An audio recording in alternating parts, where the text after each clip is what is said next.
Hello, I've recently come into some free time, and so I've decided to use this opportunity to go ahead and finish off the story. Alright then, welcome back to the story of Lady Sannox. Through the fogged windows he saw the blurred gas lamps dancing past, with occasionally the broader glare of a shopfront. The rain was pelting and rattling upon the leathern top of the carriage, and the wheels swashed as they rolled through puddle and mud. Opposite to him, the white headgear of his companion gleamed faintly through the obscurity. The surgeon felt in his pockets and arranged his needles, his ligatures, and his safety pins, that no time might be wasted when they arrived. He chafed with impatience, and drummed his foot upon the floor. But the cab slowed down at last and pulled up. In an instant Douglas Stone was out, and the Smyrna merchant's toe was at his very heel. "You can wait," said he to the driver. It was a mean-looking house, in a narrow and sordid street. The surgeon, who knew his London well, cast a swift glance into the shadows, but there was nothing distinctive. No shop, no movement, nothing but a double line of full, flat-faced houses, a double stretch of wet flagstones which gleamed in the lamplight, and a double rush of water in the gutters which swirled and gurgled towards the sewer gratings. The door which faced them was blotched and discoloured, and a faint light in the fan pane above it served to show the dust and grime which covered it. Above, in one of the bedroom windows, there was a dull yellow glimmer. The merchant knocked loudly, and, as he turned his dark face towards the light, Douglas Stone could see that it was contracted with anxiety. The bolt was drawn, and an elderly woman with a taper stood in the doorway, shielding the thin flame with her gnarled hand. "Is all well?" gasped the merchant. "She is as you left her, sir." "She has not spoken?" "No, she is in a deep sleep." The merchant closed the door, and Douglas Stone walked down the narrow passage, glancing about him in some surprise as he did so. There was no oilcloth, or mat, or hat-rack. Deep grey dust and heavy festoons of cobwebs met his eyes everywhere. Following the old woman up the winding stair, his firm footfall echoed harshly through the silent house. There was no carpet. The bedroom was on the second landing. Douglas Stone followed the old nurse into it, with the merchant at his heels. Here, at least, there was furniture, and to spare. The floor was littered, and the corners piled with Turkish cabinets, inlaid tables, coats of chain mail, strange pipes, and grotesque weapons.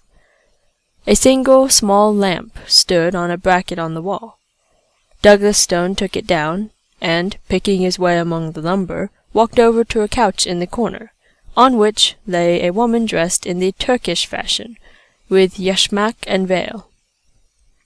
The lower part of her face was exposed, and the surgeon saw a jagged cut which zigzagged along the border of the underlip. "You will forgive the yashmak," said the Turk.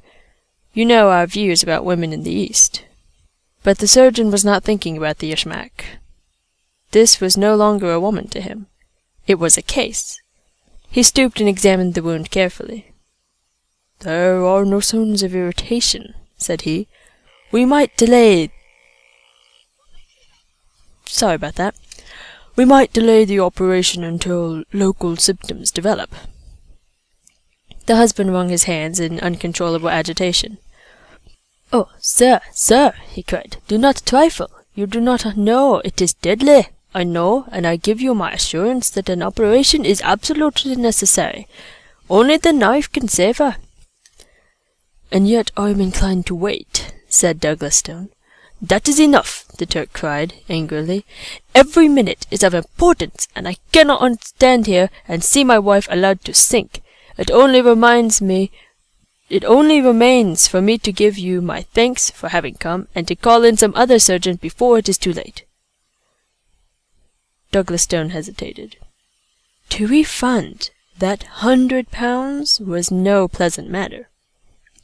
But, of course, if he left the case he must return the money, and if the Turk were right and the woman died, his position before the coroner might be an embarrassing one. "You have had personal experience with this poison?" he asked. "I have." "And you assure me that an operation is needful?" I swear it by all that I hold sacred. The disfigurement will be frightful. I understand that the mouth will not be a pretty one to kiss." Douglas Stone turned fiercely upon the man. The speech was a brutal one, but the Turk has his own fashion of talk, and of thought, and there was no time for wrangling. Douglas Stone drew a bistoury from his case, opened it, and felt the keen, straight edge with his forefinger. Then he held the lamp closer to the bed. 2 dark eyes were gazing up at him through the slit of the yashmak. They were all iris, and the pupil was hardly to be seen. "You have given her a heavy dose of opium." "Yes, she has had a good dose." He glanced again at the dark eyes which looked straight at his own. They were dull and lustreless, but even as he gazed, a little shifting sparkle came into them, and the lips quivered. She is not absolutely unconscious," said he. "Would it not be well to use the knife while it will be painless?" The same thought had crossed the surgeon's mind. He grasped the wounded lip with his forceps, and with 2 swift cuts he took out a broad V-shaped piece. The woman sprang up on the couch with a dreadful gurgling scream. Her covering was torn from her face. It was a face that he knew. In spite of all that protruding upper lip, and that slobber of blood, it was a face that he knew. She kept on putting her hand up to the gap and screaming. Douglas Stone sat down at the foot of the couch, with his knife and his forceps. The room was whirling round, and he had felt something go, like a ripping seam behind his ear. A bystander would have said that his face was the more ghastly of the 2. As in a dream, or as if he had been looking at something at the play, he was conscious that the Turk's hair and beard lay upon the table, and that Lord Sannox was standing against the wall with his hand to his side, laughing silently. The screams had died away now, and the dreadful head had dropped back upon the pillow. But Douglas Stone still sat motionless, and Lord Sannox still chuckled quietly to himself. "It really was very necessary for Marion, this operation," said he. "Not physically, but morally, morally." Douglas Stone stooped for yards, and began to play with the fringe of the coverlet. His knife tinkled down upon the ground, but he still held the forceps, and something more. "I had long intended to make a little example of," said Lord Sannox suavely. "Your note of Wednesday miscarried, and I have it here in my pocket-book. I took some pains in carrying out my idea. The wound, by the way, was from nothing more dangerous than my signet ring." He glanced keenly at his silent companion, and cocked the small revolver which he held in his coat-pocket. But Douglas Stone was still picking at the coverlet. "You see, you have kept your appointment after all," said Lord Sannox. And at that Douglas Stone began to laugh. He laughed long, and he laughed loudly. But Lord Sannox did not laugh now. Something like fear sharpened and hardened his features. He walked from the room, and he walked on tiptoe. The old woman was waiting outside. "Attend to your mistress when she wakes," said Lord Sannox. Then he went down to the streets. The cab was at the door, and the driver raised his hand to his hat. "John," said Lord Sannox, "you will take the doctor home first. He will want leading downstairs, I think.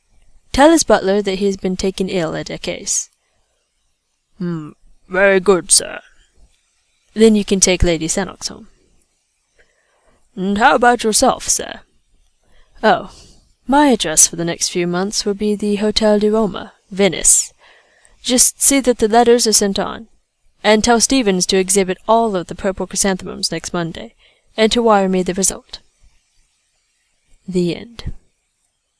Okay, so it was brought to my attention by myself that last time I voiced the Turkish more, well, basically not Turkish.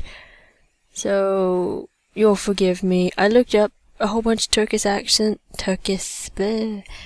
It was hard. It's definitely a hit or miss thing, and I feel I missed so far off.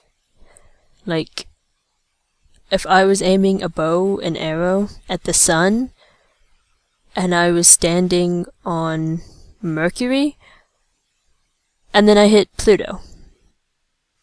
Yeah. So that's all this time. I hope you have a good morning, evening, noon, or night, and I hope you look forward to the next story that I read. Farewell.